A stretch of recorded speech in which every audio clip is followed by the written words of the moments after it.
back because I didn't realize I was a moose fucker until I came to Scotland. Thank you. Anybody can fuck sheep.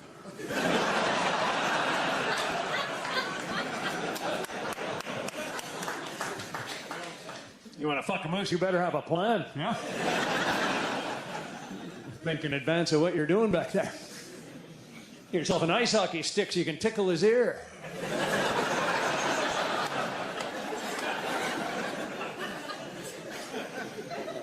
Which, from that reaction, I can tell I didn't have to act out for you. There.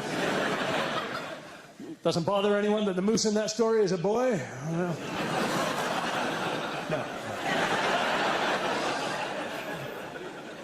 I'm actually enjoying the shit out of my life in Scotland. There's nowhere like Scotland, by the way. Knowing that there are Canadians, Americans, people all over the world that would be thrilled to be in an audience in front of Frankie Boyle on a fucking Saturday in Glasgow. You are a lucky, lucky audience. And all that you have to do to enjoy tonight supremely, I think we've got our leaks in, the heads are nodding. Are we happy to be here? Are we in a good place? Do we feel thrilled that we're at a very unique event? This is one of your own. This man grew up in Glasgow. He's known all over the world. He's revered by other comedians. I'm honored to be sharing a stage with him. I hope you're honored to be in a theater watching his Netflix fucking show. Are we fucking excited about this? Yeah! Well, then let's make even more noise than that and welcome out the one, the only, your own Glasgow, Frankie Boyle!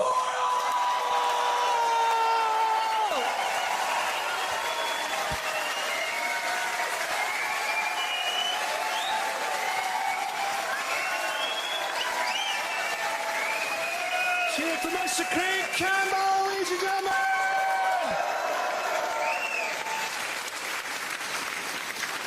Oh, I'm 43 and I've got a body like a dropped lasagna. I'm 43 and I now ejaculate with all the force of Mary Berry's icing piper. Women now look at my naked body in the same fearful way that pensioners look at snow. Let's be honest, they're both probably going to break your pelvis. Enjoyed the mass trial of Britain's celebrities like some paedophile Nuremberg. That was good. Stuart Hall got 15 months. The judge said he would have given him 15 years, but he was worried that he'd ejaculate when he heard the sentence.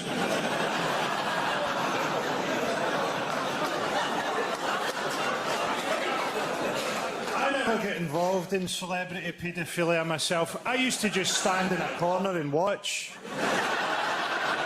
I'd simulate the feeling of paedophilia by getting Jeremy Beadle to wank me off with his tiny hand.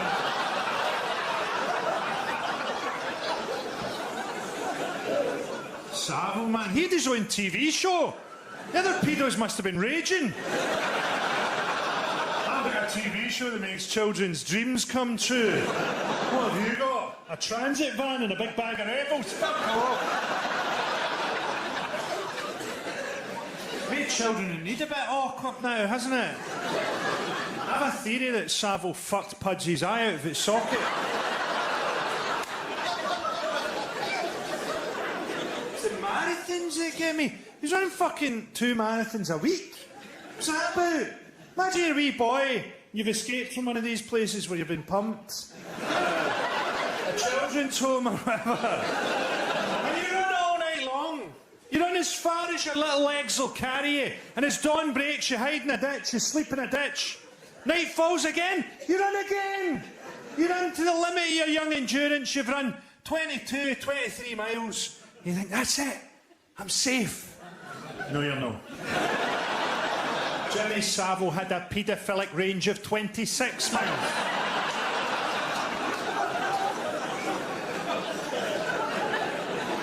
Obviously, the top people in paedophilia for millennia were the Catholic Church. That's why those little cherub angels had to evolve wings to try and fly up and away from the priests. That's why bishops had those big curly sticks to try and get them back down.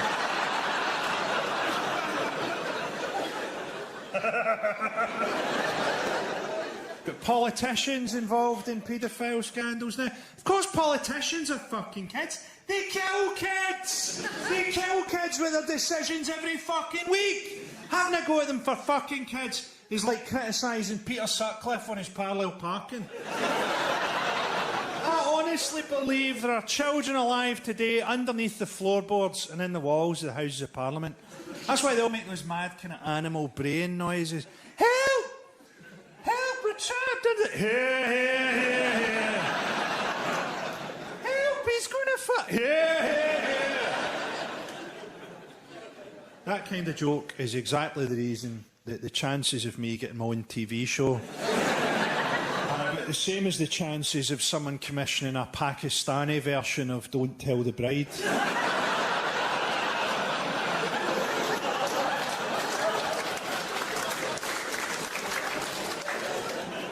So it looks like we have a Prime Minister who fucks dead pigs' faces. I have to throw in an allegedly there for the edit. Allegedly, he licks the faces of dead pigs. That has to be an upper class thing, doesn't it?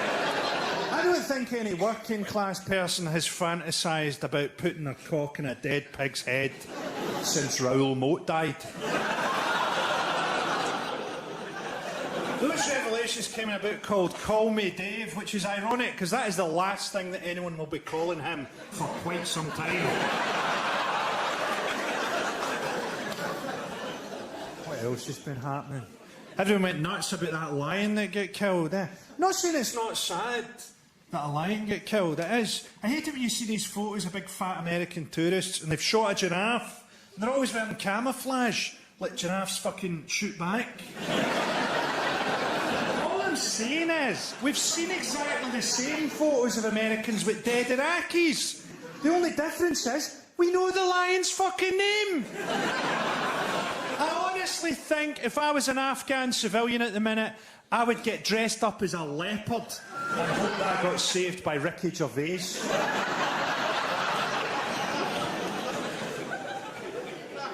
Got the refugee crisis in Cali. Those people are frightened as well. Can you imagine how frightened you have to be before the back of a British truck looks like a safe place? They're frightened to get into trucks that drugged teenagers are fighting to get out of. I'm totally pro-immigration. At the same time, I'd like to see a world where an African farmer can live and farm in Africa and doesn't have to try and cross the Mediterranean on a fucking punctured Lilo, then dangle under a lorry for 4 days so that he can get a job handing out lollipops in a nightclub toilet.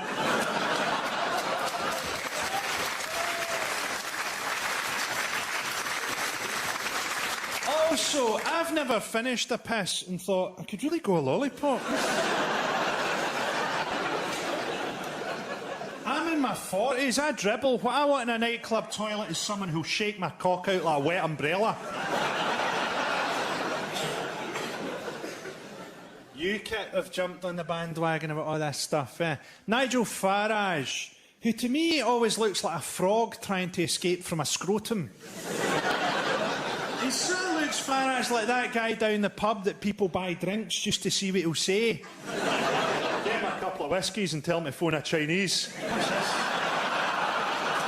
He came up to Scotland and got chased by an angry mob and hid in a pub. Hid from Scottish people in a pub. It's like hiding from a tiger by dressing up as a fucking antelope. That was in Edinburgh as well. That's the genteel part of Scotland. Edinburgh and Glasgow are very different cities. For example, if you see a guy in Edinburgh walking down the street carrying a golf club, he's often going to play a game of golf.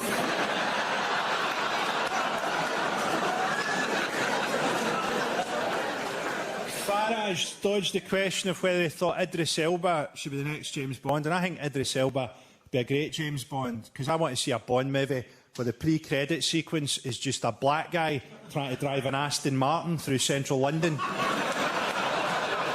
Someone seems to be shooting at us, Bond. I think it's the Met. UKIP want an Australian-style point system. Australia's the most racist place on earth. Ayers Rock is just a load of dead Aborigines with a tarpaulin pulled over it.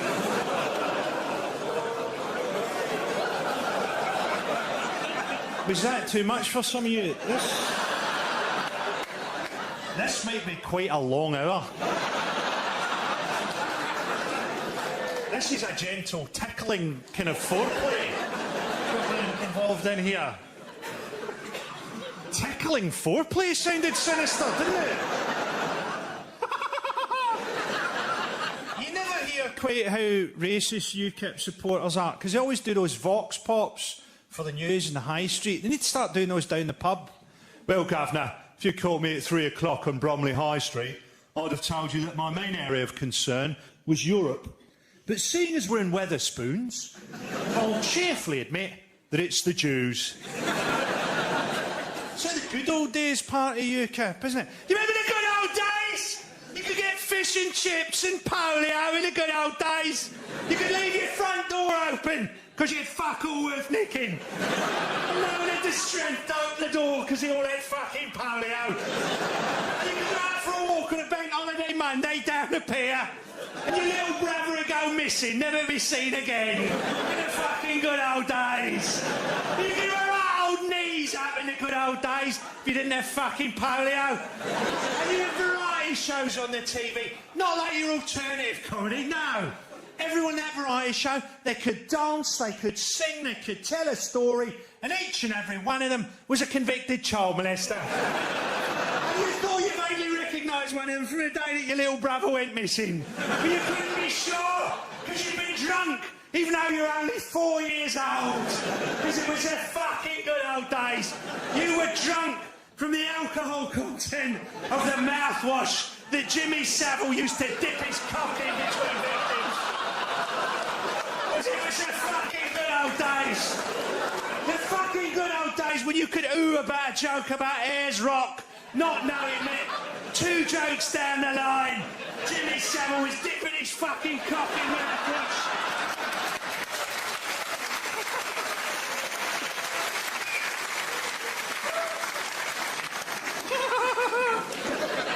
Fuck it, that bit's going in. Do you know the main place where refugees from Iraq get rehomed in Britain is Glasgow? Yeah, I didn't ask for exactly where. I wasn't just going to fucking fuck off the stage in the middle of this recording to go and find a fucking Iraqi refugee, eh? Yeah, did you go to the show? It was a bit weird, actually. He did about 10 minutes and then he fucked off to Sight Hill. 2 hours later he came back with a guy called Ahmed. Wished us all a fucking good night. Some of these sentences I say will just be the setups to jokes, pal. Okay? How you doing anyway, buddy? Thanks for trying to help me out. You look like at some point in life you've had to pull a dangerous dog off your mum.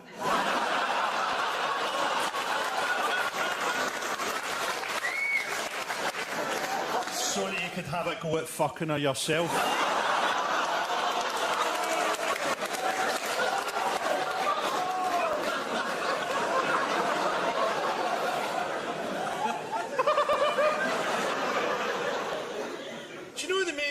To send Iraqi refugees.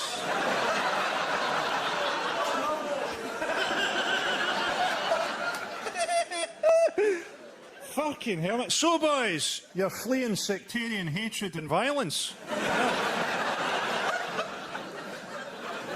I love the old film, man. 2 sets of fat people singing about famine. You'll never replace the hatred without Rangers, will you? You'll never get back to the same level of hatred without Rangers, even if you had a Muslim Partick Thistle. The Catholics and the Muslims would just bond over their mutual hatred of orange outfits. We're 6 points behind, boys, but we'll claw it back over Ramadan. I fucking love the Orange Walk, actually. I love it, man. There aren't a lot of things left in life that make me feel handsome.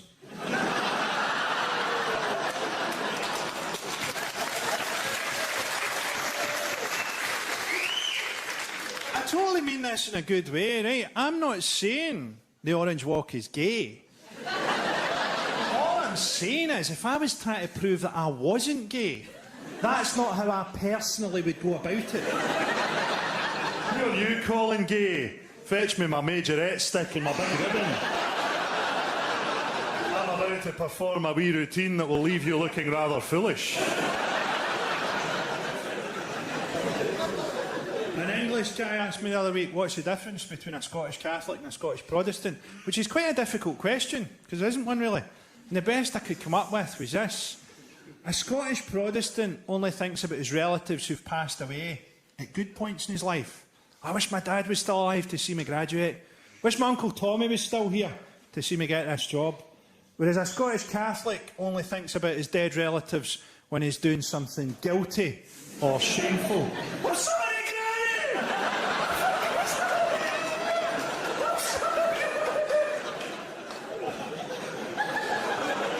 I'm sorry about that joke, Granny.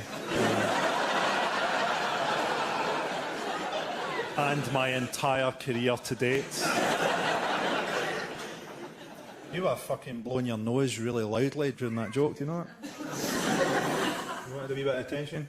Hey, not like someone tried to set an episode of The Undateables in the werewolf community. Hey, man, what are you? A straight guy that likes a gay look? A gay guy that likes a straight look like myself? Yeah. You look like you've collected more rings than Sonic the fucking Hedgehog.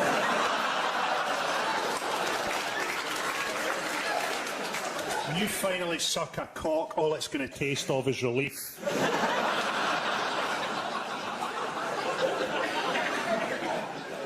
I haven't really done gigs in Scotland since the referendum, so all I know is that 55% of you are probably cunts.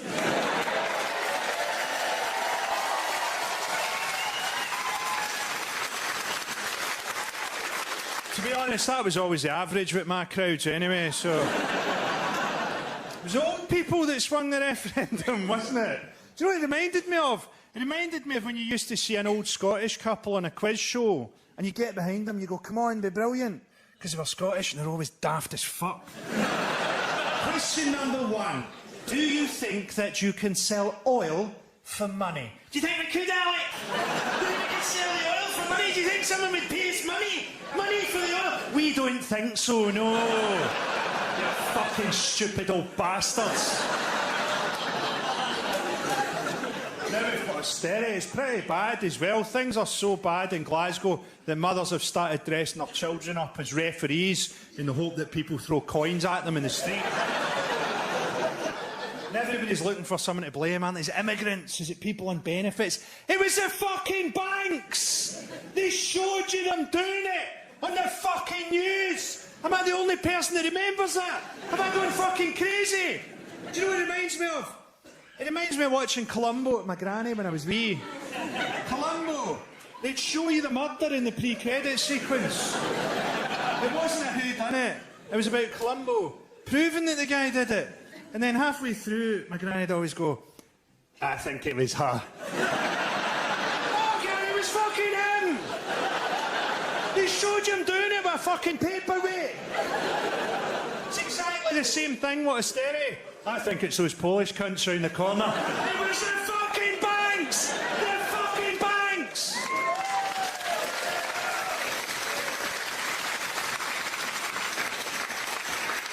And the political class project onto you. They're all stealing, they're all scrounging, they're fiddling. Because they fucking steal from you! They fucking fiddle from you! Your idea of decadence is probably bath bombs or something, right? Do you know what psychological projection is? So, like, white Americans have a stereotype of black people as being criminals. And he's like, no, you stole them! You stole them from Africa!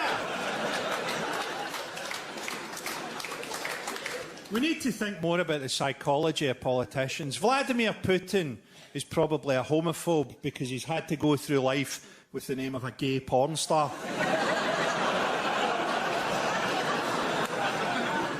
The Conservatives are very down on families that haven't worked for 3 generations because they know that if they make it to 5 generations, they qualify as aristocracy. Cameron did a very clever thing in the election, actually. He insisted on having the TV debate with 7 leaders because he feels more powerful in a room with 7 people is he knows that statistically, one of them will have been raped by a Conservative MP.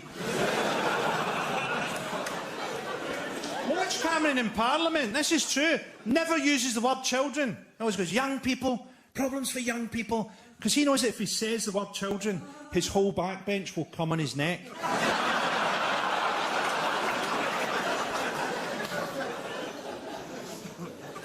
I thought it was very sad to read about the death of Robin Williams last year. I can't be the only person. You enjoyed the death of Robin Williams? It's just well, actually I did. Enjoyed his early work, but to be honest, Patch Adams quite amused me that the guy who did Patch Adams actually committed suicide. That was a certain amount of irony involved there. You'd be churlish to deny it, Frankie. I read about the death of Robin Williams and I thought, why can't James Corden get depressed? I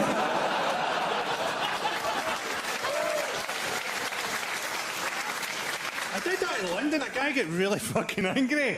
He went, my wife is depressed. Turns out the correct response to that heckle is not, no fucking wonder. He said, this is all true, he went, the irony is, depression's a very serious illness. I said, you don't seem to understand what irony means. The irony here is that you're making me feel depressed. And he walked out. And as he walked out, he turned around and went, suicide can never be funny. I said, well, kill yourself and see if I laugh.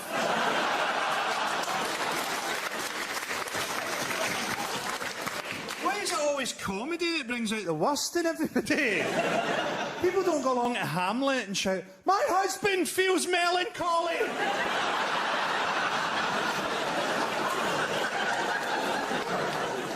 It's not always a happy talent being reflexively horrible to people, but it's the one I've got. I was in London a few months back and a wee guy came up to me with a clipboard and he went, for just £20 a month, you could become a friend of St Paul's Cathedral. And I went, how much to fuck it then? That was actually the day of the Charlie Hebdo massacre. I was on the train down to London and there's a guy sat across me with his laptop reading about the massacre as it happens, and he went into a long, I think racist rant about how Christians never get involved in terrorism, and he was from fucking Belfast. David Cameron went over to show his solidarity with Charlie Hebdo. He couldn't feel less solidarity with what they stood for, could he? He should have shown genuine solidarity by telling a really offensive joke at the memorial. Just throwing the wreath to one side and going, I'd just like to say that I like my women like I like my whiskey, 12 years old and in a barrel. I'm joking, of course, 18 and full of coke. People always lie at memorials, eh? My thoughts are with the family. Your thoughts are never in one place. Be honest about it. My thoughts are with the family, and also wondering if I can fit a folded-up flip-flop into my mouth.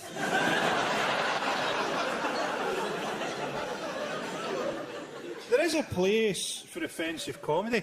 Comedy's just a thing we came up with, because most of the time we all think in the same little tram lines, and comedy's just a licence we gave to some people to say, go and see what's over there. And offensive comedy's just a wee bit further over there. We don't go over there to horrify you either. Just go over there because we think it might be really funny or interesting. Could be important. I'll give you an example. Look at something we'd all feel the same about. Something we all think is a good thing, like cancer research. Someone will come up to you and go, I'm running a marathon. My friend died from cancer. It's what he would have wanted. You sure? I think he'd rather be alive.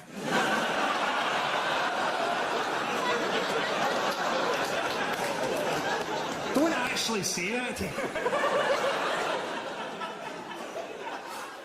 Let's actually go further out. Let's pick something we couldn't possibly disagree on. What about that wee guy that raised all the money for cancer research? He had cancer himself, raised millions of pounds, so we all think the same. We all think that's heroic. Let's try and look at it another way. Cancer research gets done on animals. That wee guy was the fucking rabbit Hitler.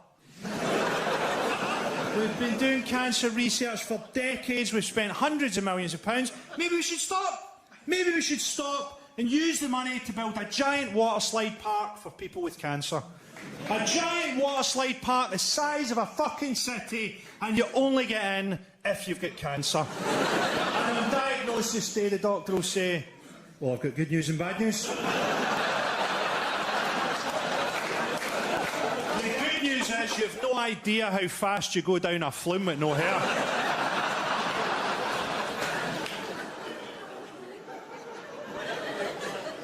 Because charity can be patronising, can't it? Give a man a fish and he'll eat for a day. Give him a fishing rod and he can feed himself. Alternatively, don't poison the fishing waters, abduct his great-grandparents into slavery, then turn up 400 years later on your fucking gap year talking a lot of shite about fish.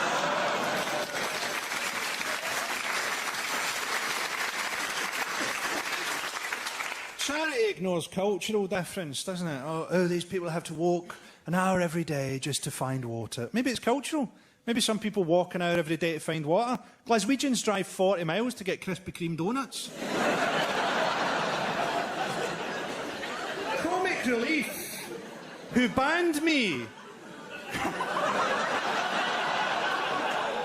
Comic Relief banned me just for going on and saying, I'm surprised to be here. I thought the only way I'd get back on the BBC would be if I started fucking kids.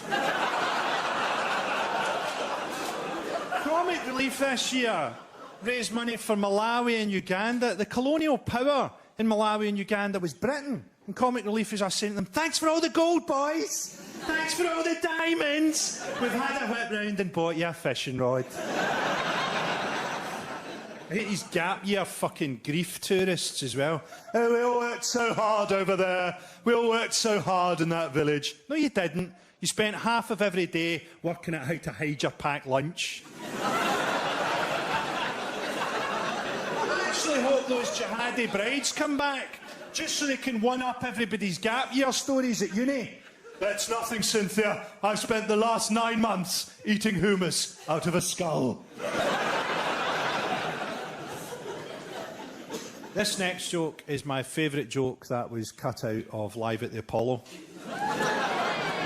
Terrible times in the Middle East at the minute. Things are so bad in the Middle East that porn stars have started referring to their pubic arrangement as a Gaza Strip. An area that's been so brutally pummeled that no child could ever hope to crawl out alive.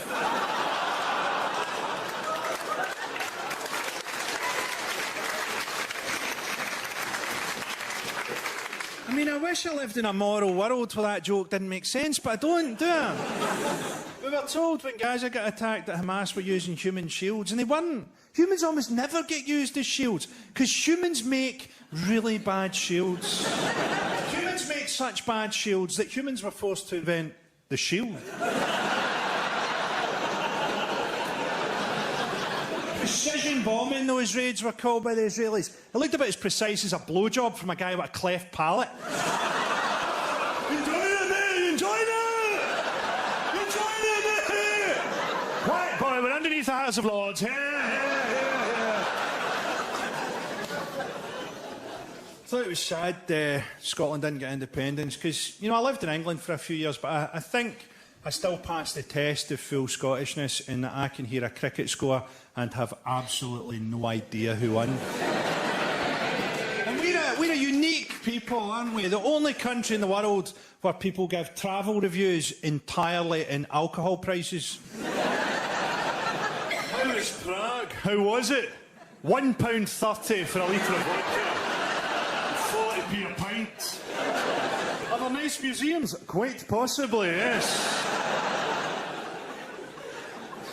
I think whatever happens next, it's important that we do something that the English aren't expecting. Something to put England on the back foot. And the last thing that they're expecting is for us to form an Islamic caliphate. IS, independent Scotland. OK, we might have to learn how to treat women slightly better, but we can change. IS just went for independence. They weren't debating currency union. What will we use for currency? Journalists. Good idea.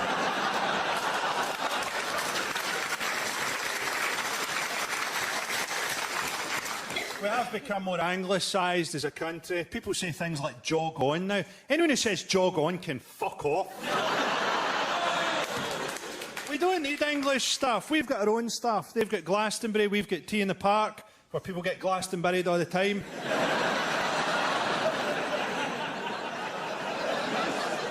We could have had a Scottish homecoming after independence. Think about that. Standing at the border with bunting, welcoming back the Scottish diaspora. Half a dozen championship footballers, 40,000 tramps, Lulu and Bible John. A couple of years down the line, we'd have had some kind of socialist government as well. You're never going to elect a Scottish Nazi party, are you? Think how difficult it'd be to gas people who smoke 120 fags a day. ScotRail would never get us to the fucking camps on time. I quite liked... Do you remember that? Everyone's starving to death somewhere outside Lenzie.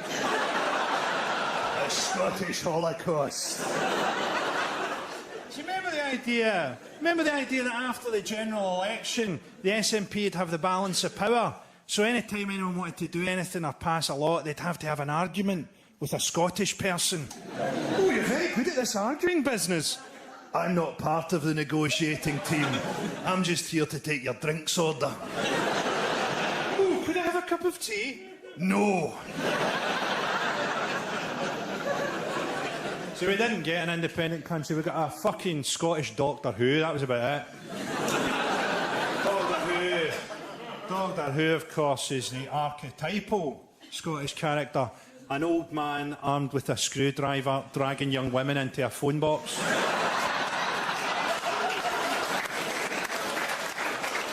I'm taking you back to the 1970s. It's a negative place, Scotland. Negative. If Kanye had been born in Glasgow, he'd be called No You Canny. People moan like fuck in the winter as well, don't they? The main theme of winter moaning is why isn't transport running normally through 3 feet of fucking snow? Why isn't this plane moving through the snow? Like, what you really want is for the pilot to come over the intercom and go, well, I've been told that it's not safe to take off, but I thought, fuck it, let's give it a go.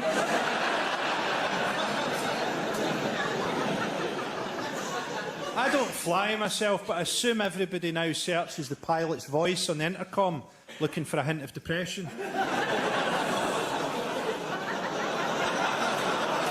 We went through a little bit of turbulence there in my marriage.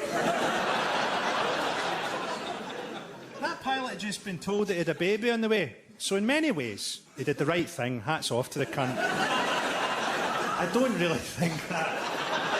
I don't think that. I do. I've got kids myself. And I think he was right to fuck his plane right into a ski resort. I don't think that. Who would think that?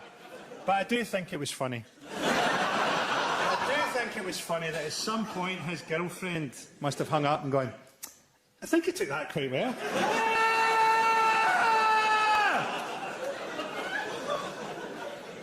See, this is why I need to stop doing comedy. You can't even tell jokes about things that you don't think anymore. If I did a tour, the first question of the first interview would be, so, what about all the people that are offended by your jokes? Have you taken that into consideration? When Ben and Jerry launch a new ice cream, they don't say to them, so, what about all the people that don't like ice cream? What about the people who consider it to be a bit cold? This has peanuts in it. Some people are allergic to peanuts. Put the fucking spoon down, you cunt!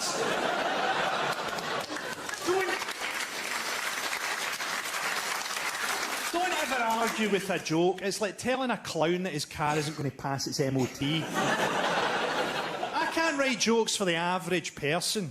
The average person is fucking Chinese.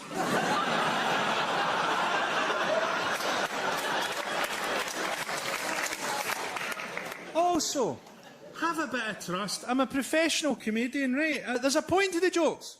I've not stopped a bus I've been driving to jump out and try and tell you a fucking joke. Have a bit of trust. Do you know what it feels like when someone gets offended?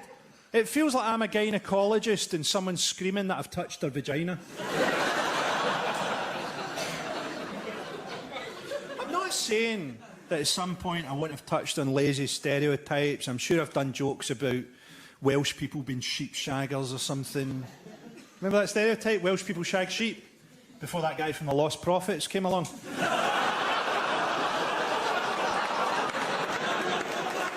Don't worry, everybody. They won't be calling us sheep shaggers much longer.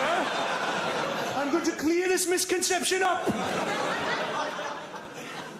Also, don't come up to me and tell me your jokes, okay? Do you think people went up to Harry Houdini and went, "Got your nose, Mr. Houdini"? Oh, where did it go? Fuck off!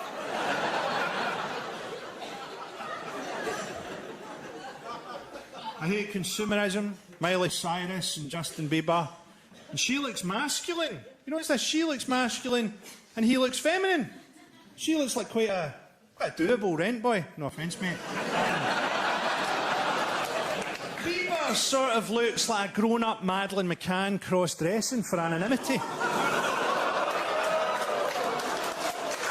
What? She's still alive in that joke! That's a joke filled with hope!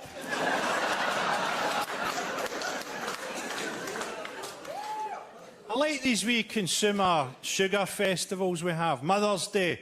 Sorry for ruining your vagina, Mum. There's a box of milk tray. Valentine's, celebrating the four-letter word that keeps us all together. Fear. I'm joking, of course. AIDS.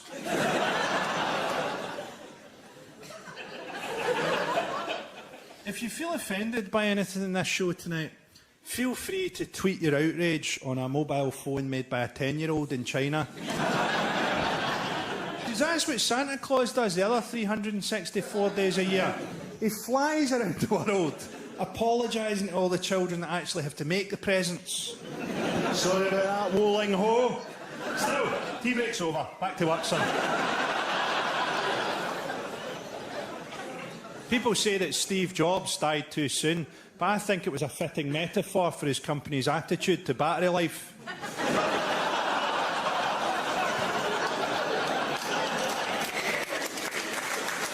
I honestly hope that they buried him in a coffin with a great big fucking crack on the lid. Do you know what Apple have got me doing with their battery life? They've got me scouring restaurants and cafes looking for an electricity point like a rapist with a 3-pin penis. Twitter's good though, isn't it? Before Twitter came along, if I wanted a stranger to call me a cunt, I had to go out for a walk. An old woman tweeted me, this is true, right? An old woman tweeted me and went, "I hope your dog dies, cunt." It was 1 in the morning and I was still up, so I went, "I hope your cunt dies, dog." Does anyone control on Twitter, can they?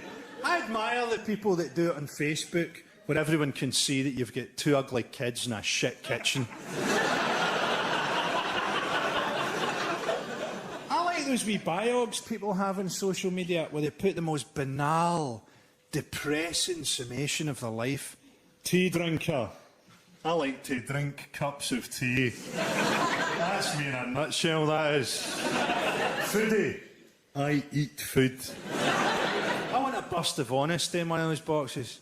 I was brought up in an atmosphere of such violence that I could never truly love anyone.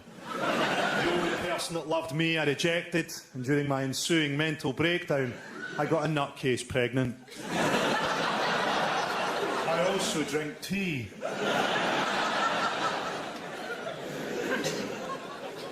People get really offended by jokes on social media, eh? Even if it's just a wee light-hearted joke about Michael Schumacher going into a coma or something. I can actually work out. People are offended because they don't understand the jokes. I grew up thinking that turning something into a joke was a way of explaining it to people.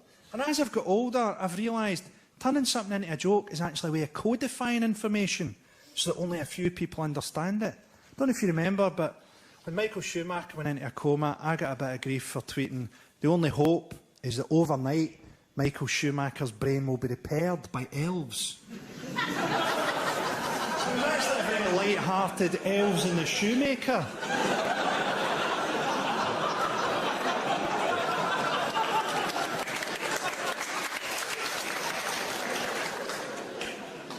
talking about reducing speed limits near schools, and I think that's a fantastic idea, because the only people who drive at the correct speed near schools are paedophiles. And that's only because they're doing it one-handed. Got kids myself. People say that having kids brings a lot of joy into your life, and it's true. Without my kids, I wouldn't have been out every night, met my girlfriend and divorced her mum. People say as well that when you're telling your kids off, try and stay positive. Don't browbeat them. I think that's a great piece of advice. But sometimes I'm standing there thinking, I don't see anything positive about this. You have shat on my rug. And I'm struggling to find an upside. My son's still quite wee, so it's difficult to punish him. What I do is I tuck his bedclothes in really, really tight and hope that he has a nightmare where he's trapped in a giant's pocket. If that doesn't work, I'm going to cut the brakes on his heelys. My kids for Father's Day got me that thing, mint tea tree shower gel. No one had warned me about that. I thought that my arsehole was going to burst into song. There are experiences that you only get as a dad. If you're not a dad, you will never be caught having a wank by a Furby.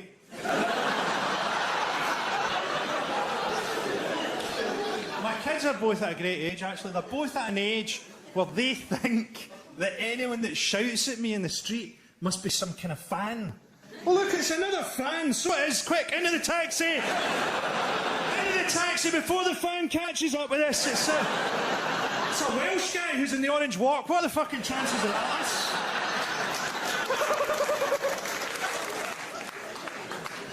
People say that Londoners are unfriendly, but Jihadi John has really raised the fucking bar, hasn't he? Do you know what I love about Jihadi John? I love the fact that he dresses up as a ninja to try and look scarier. It's not going to get a lot scarier, mate. Maybe if he wore a mankini, it would sort of be more sinister, because it would have the air of a stag night that had gone tits up. Couldn't we understand each other more? Couldn't we try and love each other a bit more? How long have you known what a Muslim is? For me, that's about 20 years. If somebody told me 20 years ago that they'd been promised 72 virgins, I'd have assumed that they'd got a presenting job on the BBC. A joke which was cut out on the BBC. I honestly blame American foreign policy for a lot of this stuff. American foreign policy is horrendous, because not only will America come to your country and kill all your people, but what's worse, I think, is that they'll come back 20 years later and make a movie about how killing your people made the soldiers feel sad. Oh, boo-hoo. Americans making a movie about what Vietnam did to their soldiers is like a serial killer telling you what stopping suddenly for hitchhikers did to his clutch.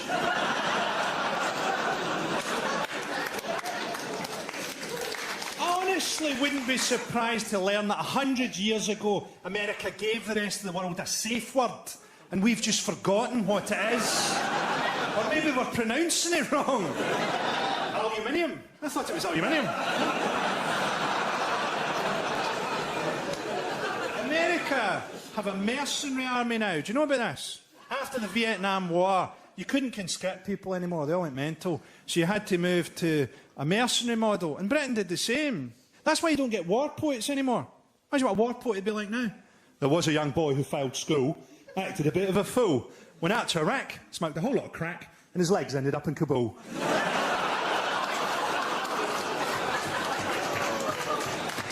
I'm not generalising there and saying that soldiers are all stupid, by the way. I don't think that. I don't generalise. Hitler was a vegetarian. I'm not going to generalise and say that all Nazis are cunts.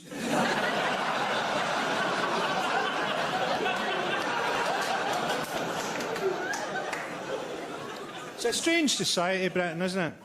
You can have sex at 16. You have to be 18 to watch porn. You can join the army at 16. You have to be 18 to buy Call of Duty. You can register to vote at 16, but you have to be 18 before politicians stop finding you attractive. And I decided to ask myself, how do they create the British elites? Now, I have to warn you, this routine goes to a really grim and depressing place. I'll try and do something afterwards that's jolly and happy. I'm lying, but I'm trying to give you hope. How did they create the British elites? Boris Johnson, a great big fucking bouncy castle with Alzheimer's. A great big pissed up dandelion. How do they make him? Well, they do the same thing the Spartans did. They take you away from your family, age 7 or 8. They put you in a single-sex environment. Then they do what any mind control operation does. They bore you with Latin and cricket and double Latin, and then very suddenly, sodomy. Boris Johnson evolved that fringe as a kind of makeshift cum shield. I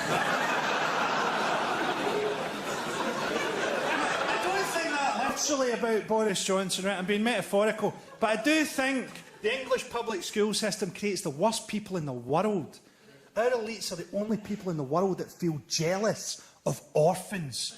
That's why they always fuck kids from children's homes, because they feel jealous of orphans. And even as they're fucking them, they say, at least your parents died. Mine just wanted to go skiing more. It's not over yet either. Then I thought, maybe it's worse than that. Maybe they deliberately cut social spending and attack groups like social workers so that there are always plenty of orphans for them to fuck. Maybe the British elites aren't just greedy and venal. Maybe they are the hands and eyes and teeth of a giant paedophilic monster. And the only time that monster feels any joy in life is when it's fucking children so young that the only way they can think to defend themselves from rape is to shout, Expelliarmus. There you go, ended up being a wee Harry Potter joke in the end.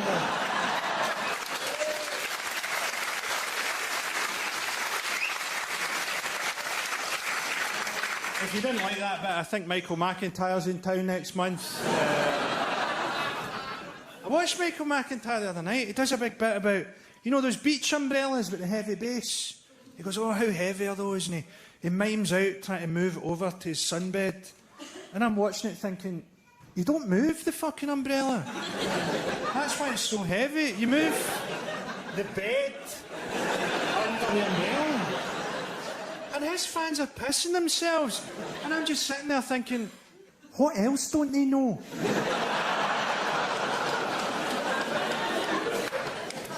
What are you doing, buddy? You tried to fucking break out there and it didn't work, you cunt!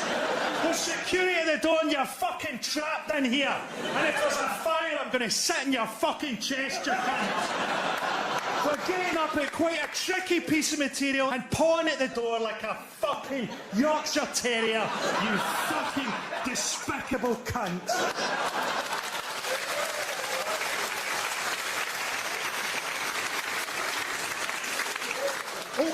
Okay, you've made an effort with your dress and hair, but it's like putting 26-inch rims on a fucking wheelie bin. You have no soul. I honestly hope that you get cancer quite deep up your arse. I hope it gets cured, right, radiotherapy or whatever. And then a few years later, a guy in a ski mask pulls you into an alley and rapes you. And as the rapist comments on how tight your arsehole is, you suddenly realise that the cancer has come back.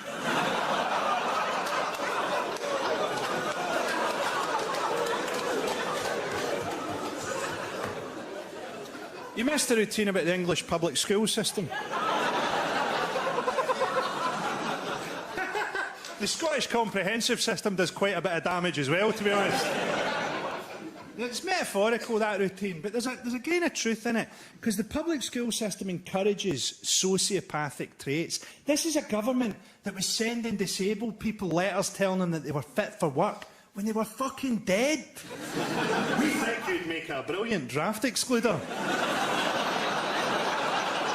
You have a brilliant future ahead of you as a speed bump. This is a Prime Minister that went to Sri Lanka and told them off for human rights abuses they committed with weapons we sold them. Like Ronald McDonald calling you a fat bastard. We need to engage more with politics, man. Most Scottish people think that NATO is just a nickname you give to a guy who lost a foot to diabetes.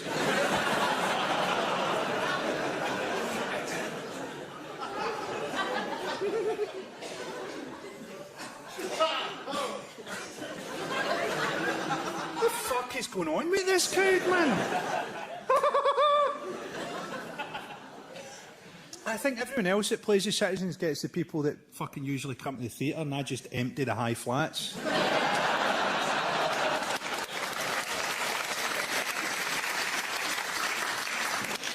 I honestly wouldn't have it any other way. I love playing the Gorbals, man. It's great to see women who've gone to a fucking sunbed place and asked for the shade Oompa Loompa.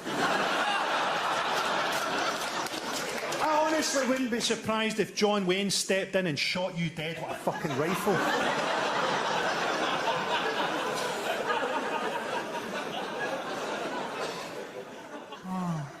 Okay, I'll try and do something a wee bit more cheerful. If your fucking back teeth are floating, there's about 10-15 minutes left. 10 minutes, probably. I'll go quicker, just for you cunt. Okay, I'll try and do something a bit more cheerful. Watched the documentary on stroke survivors the other night. A bit one-sided.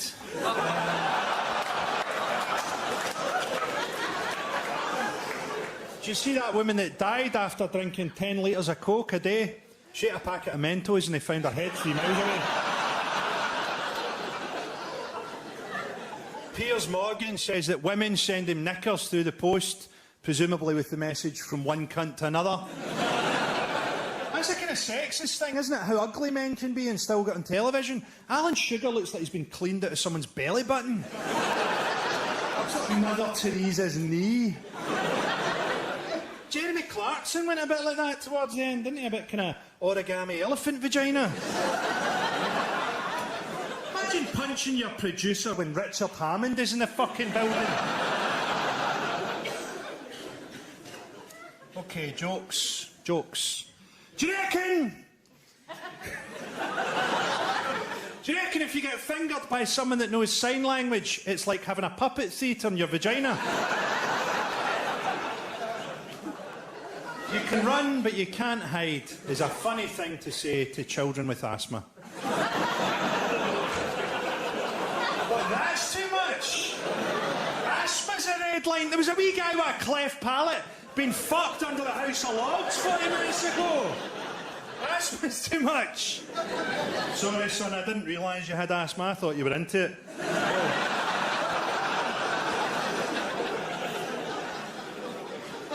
We live in a rape culture, we live in a porn culture. Do you see that thing you get on porn search engines that says, make this your homepage? Who does that? Who wakes up in the morning, is confronted with footage of a 48-year-old woman being fisted and thinks, I'm home? Humans are the only animals that watch porn, unless you include my cat.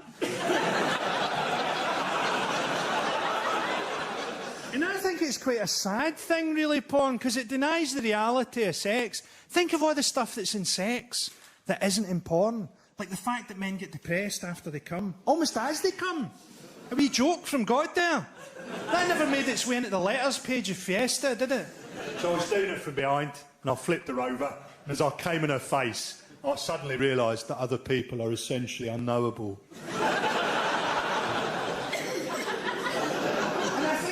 A lack of empathy from men about what sex is like for women. I often think it must be more intimate to let someone inside your body. I feel awkward just letting the gas man into the hallway.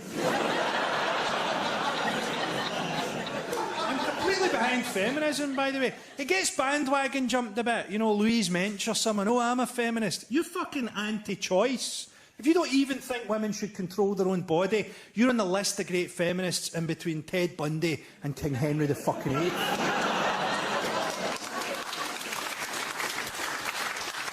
So I'm going to tell you about this wee incident I had when I wanted to do a routine about rape culture. But before I tell you about it, I'm not saying here, don't think about the language around rape. Do think about it, it's important. Rapists get called predators. I think they probably like that. You're not a predator, mate. You're a fucking scavenger.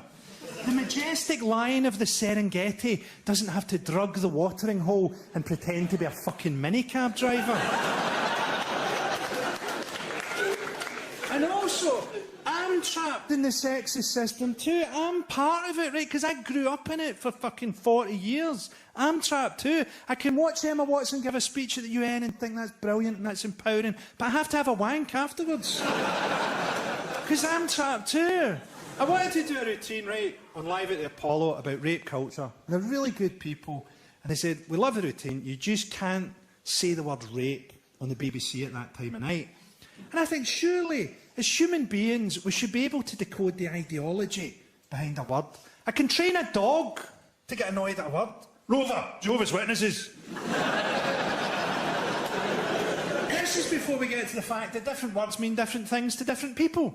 You say Snapchat, I say speedwank. Then there's a thing called phenomenology. Phenomenology means the joke can't take place in my mouth, if you think about it. It has to take place in your head, doesn't it? This is why it's often better in your head, because you add stuff to it. This happened to me recently on Byers Road. An old guy asked me to help him across the road. He went, help me across the road, son. I've got AIDS in both ears.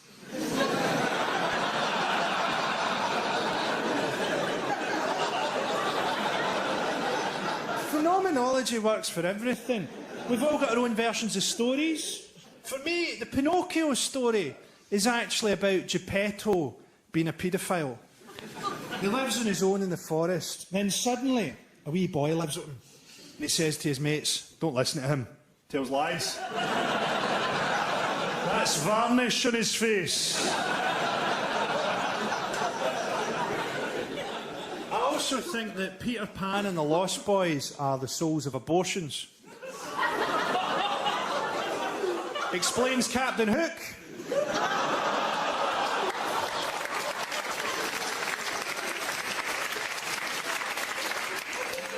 Then there was a story that I couldn't work out for ages. Cinderella. Quite a strange story. Because you think the climax of the story is going to be at the ball. She meets the handsome prince, they fall in love. You think that's it. Happily ever after. Instead, Cinderella runs away. And I was like, why does Cinderella run away? And then I worked it out. Cinderella has a dick. Cinderella's a beautiful transsexual woman. That's why the ugly sisters get her to do all the heavy work. She was born as a guy, but she's a beautiful transsexual woman. And she panics and thinks the handsome prince won't be into this. But the beauty of the story is, the handsome prince knows, and he loves her anyway. That's why he gets the glass slipper and he says, whoever fits this slipper, I will marry. And he knows that he'll find Cinderella because it's a fucking massive slipper. I did that in Edinburgh. A guy right at the back, clear as a bell, went, Cinderella runs away because her horse and carriage is about to turn into a pumpkin and mouse. I said, yes, but that is a metaphor for the cock and balls. And I had the clearest moment of wondering what the fuck I'm doing with my life, as I said. Life's sort of all gravy to me, because I was an alcoholic for a bit, and I thought I'd be dead in my mid-20s. So it's all been pretty good. The very last night I got drunk, I was in San Francisco. It's about 3 o'clock in the morning. This is like 16 years ago. I'm trying to get back into my hotel room, but I've lost the key. So I decided I'd try to jimmy the hotel door open with a credit card. Because there's a certain level of drunkenness where you think, hey, I might be a spy. So I was doing that for what might have been hours, when a guy walked out of the next bedroom, and it was a cop. It was an American uniformed cop. And he looked round at me and he went, you are lucky that I'm a stripper. And I don't know why I said this, but I went, good, because I fucking hate cops. And that's how I found out that he was not a stripper. He was a cop with a sense of humour. And as it later turned out, quite a temper as well. But the way he showed me how badly I fucked up was just brilliant. He grabbed his trousers in both hands and he went like this. The trousers went nowhere. I don't know if you've ever watched a big man hoping that his trousers come off. But that will sober you up. I didn't tell that story for years either, because I was ashamed. People would say to me, how was San Francisco, Frankie? And I go, £3.40 a pint.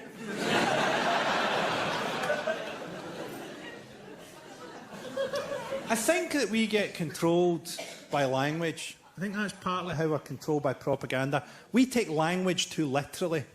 You know, we mistake the menu for the meal. Anytime you're tempted to take language literally, have a think about how much good parenting goes on in Motherwell.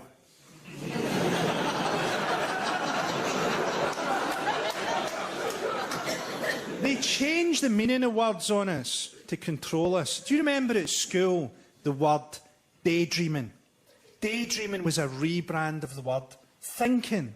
Don't daydream, don't think.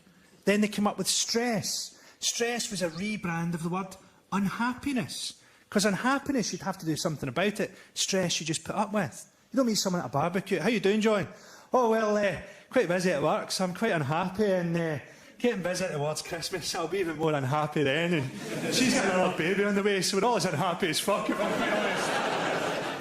Then they came up with post-traumatic stress disorder. Post-traumatic stress disorder is a phrase they came up with to describe the disconnect in a soldier's mind when he goes from a combat situation back to having heterosexual sex.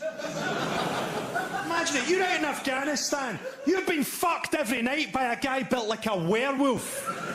You're in one of the most beautiful places on earth, the stars are shining in the sky, the sand is burning your knees, you're telling yourself it's not gay if I don't push back. And the intensity of your lovemaking, it almost feels as if the dynamic power of his penis moving inside your body is what powers the light and the stars themselves. You've got to leave that behind and go back to your semi-detached house and finger your wife on a DFS sofa during the ad breaks in the X Factor.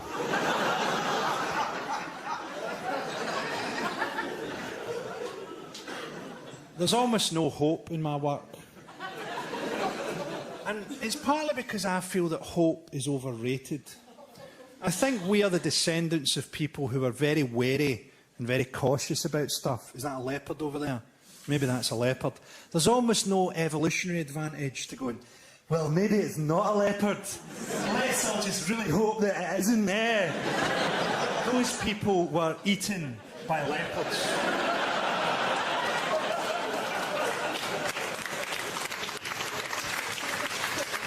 I'm not saying don't have hope. If you have a dream, if you have an ambition, please go for it. Because I love to watch cunts like you struggle. But I feel a bit bad sometimes, because I grew up watching Bill Hicks. You know, he was my favourite comedian, and that's probably the reason I'm in it. It's still probably my favourite comedian. He had so much hope that even when he was dying in his last show, he does a big routine about, don't worry, life is all just a ride. Just try to enjoy it. It's all just a ride. But I sort of think, maybe it's all just a ride if you're one of the people that's allowed on the ride. If you're one of the people that's rich enough or white enough to be allowed on the ride.